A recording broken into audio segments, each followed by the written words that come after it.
Welcome to my dear student of class 7. Today is a new session, session 6, triangle of and its property. First of all, in this session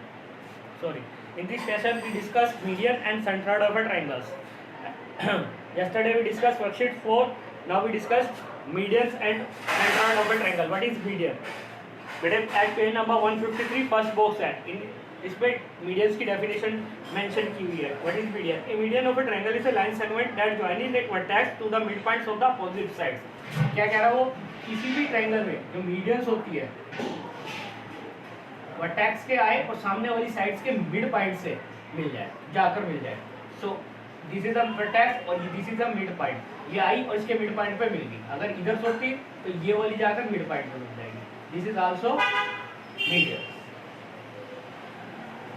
This is also median, MNO. Is it clear? The median of a triangle is a line segment which that join a vertex to the midpoints of the opposite sides. Opposite sides के midpoint को और vertex को join करने वाली line को क्या बोलते हैं? That is medians. अब बेटे medians एक ये point है. The point of congruency of a median of a triangle is called centroid of a triangle. Congruency का मतलब जहाँ ये medians एक दूसरे को काटती हैं, हम इसको हम centroid बोलते हैं. That is called the centroid of triangle. Where medians is meet, there is called centroid of triangle. जहाँ मीडियन मिलती है, फिर से कह रहा हूँ मैं, जहाँ मीडियन आपसे अगर कोई पूछे जहाँ मीडियन एक दूसरे को काटती है, that point is called centroid. उस पॉइंट को क्या बोलेंगे? मीडियंस बोलेंगे, सॉरी सेंट्रॉइड बोलेंगे. And this is denoted by capital G. इसे डिनोट करते हैं हम जी से. नाउ इसके कुछ पॉइंट है, देखिए बेटा नीचे. सबसे पहला point, the medians of an equilateral triangles are equals. कोई भी इक्विलेटरल ट्रायंगल जिसकी सारी साइड्स इक्वल हो तो उसके मीडियंस भी सारे आपस में क्या होंगे? इक्वल होंगे. Is it clear? Now second, the median of equal side of isosceles triangles are equal. Isosceles side की दो ट्रायंगल्स दो साइड्स इक्वल होती हैं तो उसके अपोजिट उसकी साइड्स भी आपस में क्या होंगी? इक्वल, यानी मीडियंस भी आपस में इक्वल होंगी. Is it clear? The median of a base of an isosceles triangle is perpendicular to the base. जो आइसोसेलेस ट्रायंगल होगा उसकी जो मीडियंस होगी वो परपेंडिकुलर होती है किस पर? बेस पर. Is it clear? Last point is most important. The centroid of a triangle divides each one of the medians in 2:1. Her triangle की जो मीडियंस होती है वो इसको 2:1 के रेशो में डिवाइड करता है. सेंट्रोइड जो होता है, दैट इज जो G है वो इसको 2:1 में करेगा, इसे भी 2:1 में करेगा, इसे भी 2:1 में डिवाइड करेगा. Is it clear? Now come on the worksheet 5. This is the filling the blanks. What is the first question? First filling the blank. A median of a triangle is the line segment that joining a vertex to the midpoint of the opposite side. ये definition है. First में क्या कहा था उसने? एक line segment होता है जो सामने वर्टेक्स से आए और अपोजिट साइड्स के मिड पॉइंट्स पे जाते हैं, that is mid point. Second, triangle medians of a triangles are congruent. क्या होती है? कॉन्ग्रुएंट्स होती है. ठीक है, कॉन्ग्रुएंसी में जाती है, ठीक, मिलती है एक दूसरे को. ठीक. The centre of a triangle lies in the, ये सेंट्रॉइड बाहर है या अंदर है? बाहर है या अंदर? अंदर है. That is interior. थर्ड में क्या लिख देंगे? Interior. Interior of triangle. Is it clear? Next, the centroid of a triangle divides each median in the ratio. ये सेंट्रॉइड जो होता है ये मीडियंस को किस रेशो में डिवाइड करता है? अभी बताया था, that is 2:1. The answer is 2:1. Is it clear? Now next, in isosceles triangle the median of equal sides are equal. अभी बताया था जो आइसोसेलेस ट्रायंगल होती है उसकी मीडियंस जो होती है वो भी क्या होती है? आपस में इक्वल होती है. The three medians of the equilateral triangles are equal. Equilateral triangle की सारी मीडियंस आपस में क्या होती हैं? इक्वल. अब ध्यान रखना, फिर रिपीट कर रहा हूँ, किसी भी ट्रायंगल में जो मीडियन होती है वर्टेक्स से आए और अपोजिट साइड्स के मिड पॉइंट पे जाकर मिल जाए. मीडियन एक दूसरे को जिस पॉइंट पे काटती है that is called the centroid और वो उसे 2:1 के रेशो में डिवाइड. Is it clear? ये मेन पॉइंट. और आइसोसेलेस ट्रायंगल का मीडियंस जो होती है आपस में इक्वल होती है. इक्विलेटरल ट्रायंगल की सारी मीडियंस आपस में इक्वल्स होती है. Is it clear? नाउ ये तो बात थी मीडियंस और सेंट्रॉइड की. नेक्स्ट इज एल्टीट्यूड्स और ऑर्थोसेंटर. What is altitude? ये बहुत इंपॉर्टेंट है, जिनकी वजह से कंप्यूटेशन में बहुत यूज होते हैं. Is it clear? नाउ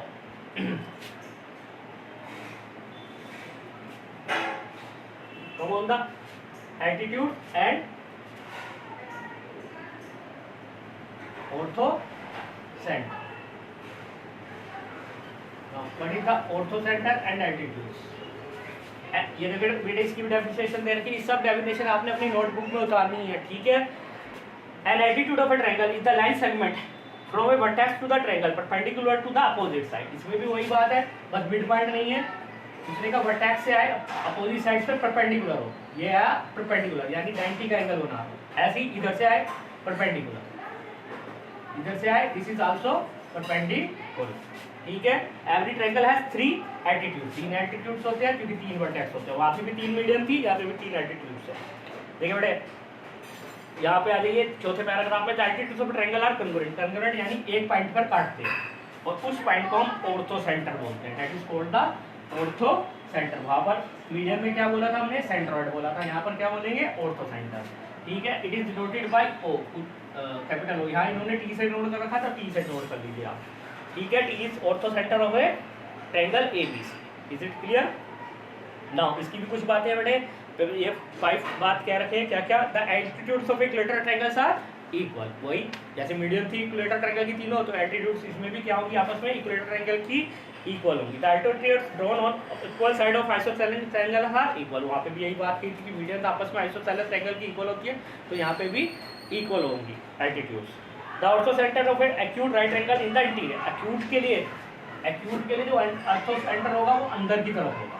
ठीक है, the orthocentre of right triangle in the vertex of the right triangle, ये इंपॉर्टेंट है। किसी भी राइट ट्रायंगल का जो ऑर्थो सेंटर होगा, जहाँ से राइट ट्रायंगल बन रहा होगा उसके वर्टेक्स पर होगा, यहाँ पर होगा ortho centre. It is denoted bye T, इसके अंदर होगा और ये वर्टेक्स पर होगा। The orthocentre of A obtuse angle triangle is exterior. जो ऑब्ट्यूज का होता है उसका जो ऑर्थो सेंटर होगा वो इससे बाहर होगा, एक्सटीरियर होगा।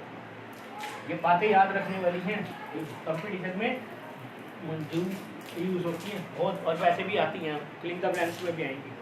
चलिए इसके वर्कशीट 6 पे आ जाइए। बस an altitude of a triangle is a line segment from a vertex to the of the triangle perpendicular to the opposite side. Opposite sides के परपेंडिकुलर होता है और वर्टेक्स से आता है। ठीक है, the point of congruency of altitude of triangle is called, जहाँ पर ये मिलते हैं उसे क्या बोलते हैं, that is called orthocentre. Second five filling the blank worksheet 6 का।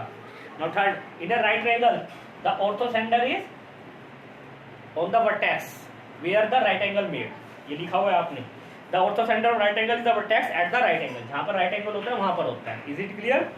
Now the altitude drawn on equal side of isosceles triangle are equal. Isosceles का एल्टीट्यूड्स होते हैं वो आपस में क्या होते हैं, इक्वल होते हैं। Next, the 3 altitudes of an equilateral triangles are equal. हमने ये भी पढ़ा, उसमें भी पढ़ा था, इसमें भी बता रहे हैं हम आपको कि इक्वल तीनों एल्टीट्यूड्स जो इक्विलेटरल ट्रायंगल्स के होते हैं वो आपस में इक्वल। ठीक है, तो एक तो आपको आज क्या करा मैंने, सेंट्रॉइड। ठीक है, तो यानी मीडियन सेंट्रॉइड और ऑर्थो सेंटर और एल्टीट्यूड। कल आज ऐसी आपको परपेंडिकुलर बाइसेक्टर बताएंगे, सरगुम सेंटर, ठीक है, और एंगल बाइसेक्टर आपको बताएंगे। ठीक है, is it clear? Ortho centre बताएंगे, इनर सेंटर। ठीक है, क्योंकि कंफ्यूज हो जाओगे अगर चारों मैंने एक साथ बता दिए। ठीक है, तो next session we discuss about perpendicular bisector, ठीक, and circumcentre and angle bisector and this is inner centre. Is it clear? Till then, thank you very much my dear.